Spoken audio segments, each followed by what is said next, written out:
على رسوله الكريم أما بعد فقد قال الله تعالى في القرآن المجيد والفرقان الحميد أعوذ بالله من الشيطان الرجيم بسم الله الرحمن الرحيم وقال النبي صلى الله عليه وسلم إني لأعرف حرجا بمكة كان يسلم قبل أن أبعث إني لأعرفه الآن أو كما قال عليه الصلاة والسلام۔ پیدا ہوئے تو باپ کا سایہ اٹھا دیا، پیدا ہوئے تو باپ کا سایہ اٹھا دیا، گھٹنوں چلے تو دادا آدم کو روانہ تھا، چلنے لگے تو مادر و عم ہو گئے جدا، ہر ایک سایہ سر سے یوں اٹھتا چلا گیا، سائے پسند نہ آئے پروردگار کو، سائے پسند نہ آئے پروردگار کو، بے سایہ کرا دیا گیا اس سائے دار کو۔ محترم حضرات، سامعین کرام اور حکم صاحبان، آج میں اس دلکش ساعت ہمایوں میں آپ حضرات کے سامنے اس جلیل القدر،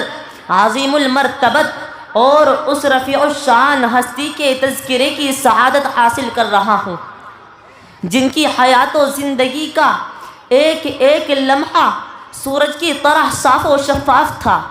جن کی اگر ایک طرف جوانی کی زندگی عفت و پاک بازی اور عدل و انصاف سے لبریز تھی، تو دوسری طرف ان کے ایام طفولیت کی زندگی بھی پھولوں کی طرح بے داغ، حسین و دلکش تھی، جو یتیم بن کر دنیا میں تشریف لائے لیکن سارے یتیموں کے امام بن گئے، جن کی ولادت سے قبل ہی باپ کا سایہ سر سے اٹھا دیا گیا، اور جب گھٹنوں چلے تو ماں کی ممتا اور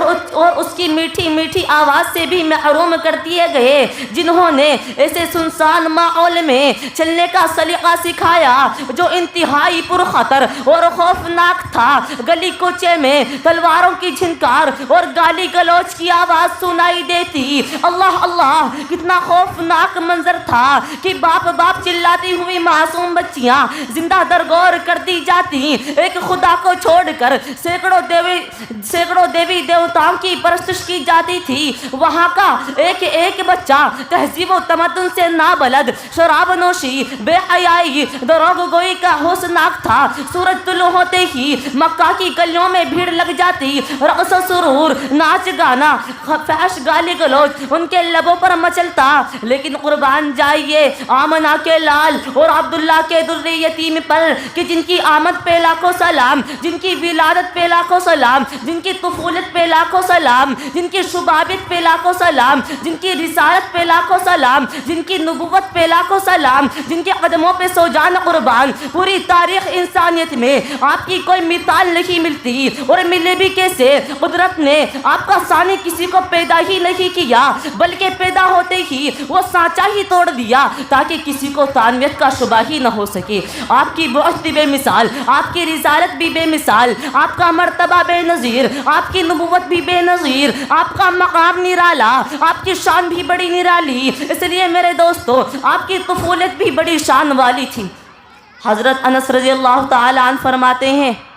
کہ آپ صلی اللہ علیہ وسلم نے کبھی کسی کو گالی نہیں دی، اور نہ کبھی کسی سے فحش کلامی اور کسی سے بدعہدی کی، اور نہ کسی سے دغا بازی کی، اور نہ کسی گانے بجانے والی مجلس میں شریک ہوئے، اور نہ کبھی غیر اللہ کی آپ نے کبھی پرستش کی۔ زمانہ جاہلیت کے اس پرمعصیت گندے ماحول میں آپ کا لڑک پر اتنا صاف و شفاف تھا کہ دور طفولیت ہی میں ہر طرف آپ کے عدل و انصاف اور تقوی و طہارت کے چرچے ہونے لگے تھے۔ خاندان قریش میں کوئی تبصرہ کرتا کہ آمنہ کا لال کتنا نیک بھولا بھالا ہے، لات و عزا کی قسم ایسا نیک اور پاکیزہ بچہ نہ تو میری آنکھوں نے دیکھا ہے اور نہ میرے کانوں نے سنا ہے۔ تو کوئی کہتا ہے کہ آمنہ کا در یتیم وعدے کا کتنا سچا ہے، زمین پھٹ سکتی ہے، آسمان ٹوٹ سکتا ہے، مگر عبداللہ کا لاڈلا کبھی وعدے کی تکمیل سے باز نہیں آ سکتا۔